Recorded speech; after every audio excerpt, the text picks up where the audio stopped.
Paper leak ಬಳಿಕ ಹಲವು ಕ್ರಮ ತೆಗೆದುಕೊಂಡಿದ್ದೀವಿ, ಅಪರಾಧಿಗಳನ್ನ ಬಂಧಿಸಿ ಜೈಲಿಗಟ್ಟಿದ್ದೀವಿ. ಸೆಲ್ಫಿ ವಿಡಿಯೋದಲ್ಲಿ ಕೊನೆಗೂ ಮೌನ ಮುರಿದ ಪ್ರಧಾನಿ. ಕಠಿಣ ಕ್ರಮಕ್ಕಾಗಿ ತ್ವರಿತ ಕೋರ್ಟ್ಗಳ ಸ್ಥಾಪನೆ. ಇವತ್ತೇ ಸಂಪುಟ ಸಭೆಯಲ್ಲಿ ಕರಡು ಅಂತಿಮ. ಸೋಮವಾರವೇ ಮಸೂದೆಯ ಅಂಗೀಕಾರಕ್ಕೆ ಯತ್ನ ಅಂದ ಮೋದಿ. ಮೋದಿ ಭರವಸೆ ಬೆನ್ನಲ್ಲೇ ಮೇಜರ್ ಸರ್ಜರಿ. ಉನ್ನತ ಶಿಕ್ಷಣ ಇಲಾಖೆಯ ಕಾರ್ಯದರ್ಶಿ ಎತ್ತಂಗಡಿ. ನೀಟ್ ಮಾತ್ರವಲ್ಲ, ಬೇರೆ ಪರೀಕ್ಷೆಗಳ ಅಕ್ರಮಗಳಿಗೂ ಬ್ರೇಕ್. ವಾಂಗ್ಚುಕ್ ಉಪವಾಸ ಸತ್ಯಾಗ್ರಹ ಅಂತ್ಯ. ಸೂಪ್ ಸೇವಿಸಿ 26 ದಿನಗಳ ನಿರಶನಕ್ಕೆ ತೆರೆ. ಆಸ್ಪತ್ರೆಗೆ ತೆರಳಿ ಮನವೊಲಿಸಿದ ಕೇಂದ್ರ ಸಚಿವರು.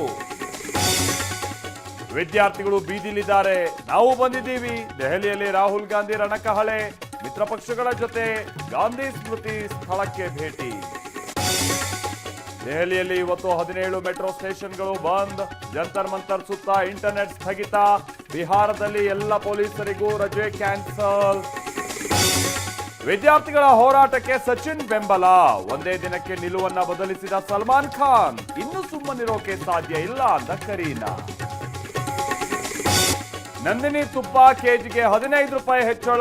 ಬೆಣ್ಣೆ ಬೆಲೆ ಕೆಜಿಗೆ 50 ರೂಪಾಯಿ ದುಬಾರಿ. ಇವತ್ತಿನಿಂದಲೇ ಗ್ರಾಹಕರಿಗೆ ದರ ಏರಿಕೆಯ ಬರೆ.